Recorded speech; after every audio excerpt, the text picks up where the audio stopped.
एक बहुत intellectual terrorist का ग्रुप एक्टिव हो गया। इंटेलेक्चुअल टेररिस्ट हिंदी में क्या बोलेंगे शुक्ला जी? बौद्धिक आतंकवादी। बौद्धिक आतंकवादियों का ग्रुप एकदम एक्टिव हो गया है और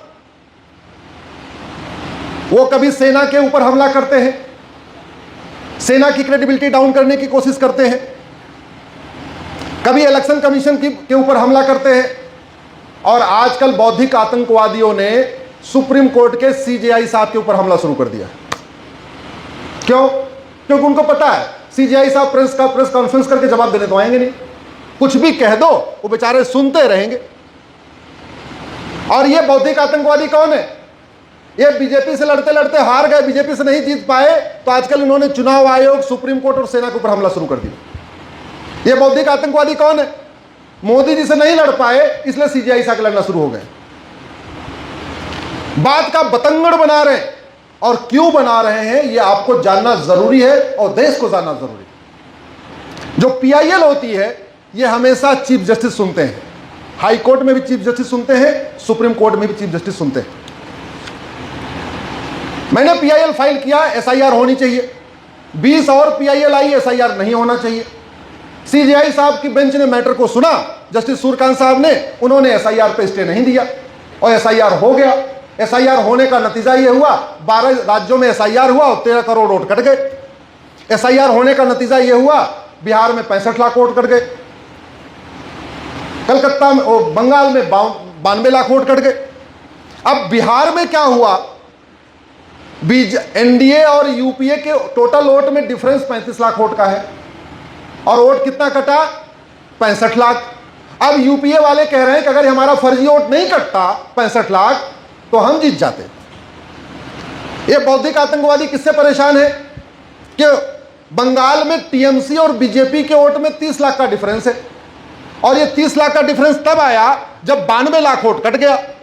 अगर ये 92 लाख फर्जी वोट रहा होता तो बंगाल का चुनाव परिणाम कुछ अलग होता। अगर बिहार के में 65 लाख फर्जी वोट रहा होता तो बिहार का चुनाव परिणाम कुछ अलग होता। तो ये जितने बौखलाए लोग हैं, पहले ईवीएम पे हमला कर रहे थे, फिर एसआईआर पे हमला शुरू किया, दोनों पे करते करते थक गए, उनको लगा जनता यार मान ही नहीं रही है, कोई तीसरा व्यक्ति पकड़ो। तो तीसरा व्यक्ति कौन है? वो व्यक्ति है जो पब्लिक में आ नहीं सकता, जवाब दे नहीं सकता, प्रेस कॉन्फ्रेंस कर नहीं सकता, वो है चीफ जस्टिस ऑफ इंडिया। और उसका एक और भी बड़ा कारण है, अभी सबरीमाला मैटर चल रहा है, वो 9 जजों की बेंच सुन रही है, वो भी जस्टिस सूर्यकांत साहब इसको हेड कर रहे हैं, उसका भी फैसला आएगा। इसके अलावा घुसपैठ का मुद्दा भी जस्टिस सूर्यकांत साहब सुन रहे हैं, सीजेआई साहब सुन रहे हैं। धर्मांतरण का मुद्दा भी सीजेआई सूर्यकांत साहब सुन रहे हैं। 4 शादी हलाला का मुद्दा भी सीजेआई सूर्यकांत साहब सुन रहे हैं। तलाके हसन, तलाके बाइन, तलाके किनाया को चैलेंज किया हुआ है, वो भी सीजेआई सूर्यकांत साहब सुन रहे हैं। हलाला मुता मिस्यार तहर्रुस को चैलेंज किया हुआ है, वो भी सीजेआई सूर्यकांत साहब सुन रहे हैं।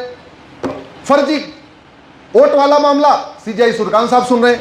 फर्जी केस वाला मामला सीजेआई सूर्यकांत साहब सुन रहे हैं। ड्रग कारोबार 1 लाख करोड़ का चल रहा है, वो मामला भी सीजेआई सूर्यकांत साहब सुन रहे हैं। वक्फ बोर्ड को हमने चैलेंज किया हुआ है कि 40 लाख एकड़ जमीन पे कब्जा करके बैठा है, ये जमीन छोड़नी चाहिए, वो मामला भी सूर्यकांत साहब सुन रहे हैं। हमने कहा था पीआईएल की भारत में सीए होना चाहिए, उसके बाद कानून आ गया है, लेकिन नए कानून को भी चैलेंज कर दिया गया, वो मैटर भी सूर्यकांत साहब सुन रहे हैं। हमने कहा मठ मंदिर को फ्री करो, वो मैटर भी सूर्यकांत साहब सुन रहे हैं। वो इसलिए सुन रहे हैं, आपको लग रहा होगा सारे मैटर वही क्यों सुन रहे हैं? अरे सारे मैटर इसलिए सुन रहे हैं कि पीआईएल सीजेआई ही सुनते हैं, वो हाई कोर्ट में भी चीफ जस्टिस सुनते हैं, सुप्रीम कोर्ट में चीफ जस्टिस। अब ये जो बौद्धिक आतंकवादी हैं, ये हमला करके सीजेआई को ये चाहते हैं कि वो अपने केस से हट जाए। याद होगा कुछ दिन पहले केजरीवाल ने यही काम किया था हाई कोर्ट में, अगर जो लोग मीडिया में होंगे उनको पता होगा, जो थोड़ा कनेक्टेड होंगे। केजरीवाल ने हाई कोर्ट की जो हाई कोर्ट की जज है जस्टिस स्वर्णकांता शर्मा, उनके ऊपर हमला शुरू किया। आप यहां गई थी, उनके कार्यक्रम में गई थी, उनके कार्यक्रम में गई थी, और कैसे करके दुनिया भर का नौटंकी करके अंत में वो परेशान होकर स्वर्णकांता शर्मा जी ने वो केस छोड़ दिया, बोले हम नहीं सुनेंगे।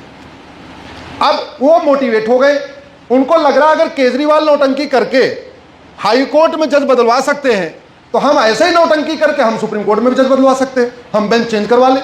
ये पूरा ड्रामा चल रहा है, इसका हम सब लोगों को विरोध करना चाहिए। मुझे पता है आज मैं उत्तर प्रदेश के हमीरपुर में हूं, मुझे पता है मैं बुंदेलखंड में हूं, लेकिन मुझे यह भी पता है ये हमारी बात कम से कम 10 करोड़ लोगों तक अगले एक हफ्ते में पहुंचेगी। दिल्ली से लेकर दौलताबाद तक, लद्दाख से लक्षद्वीप तक पहुंचेगी, और ये सबको आवाज उठाना चाहिए। नहीं तो ये बौद्धिक आतंकवादियों का अगर एक बार उत्साह बढ़ गया, एक बार ये सफल हो गए, तो आने वाले टाइम में ये कोई केस डिसाइड ही नहीं होने देंगे। जहां इनको लगेगा इनके पक्ष में फैसला नहीं आने वाला है, ये जज को बदनाम करना शुरू कर देंगे।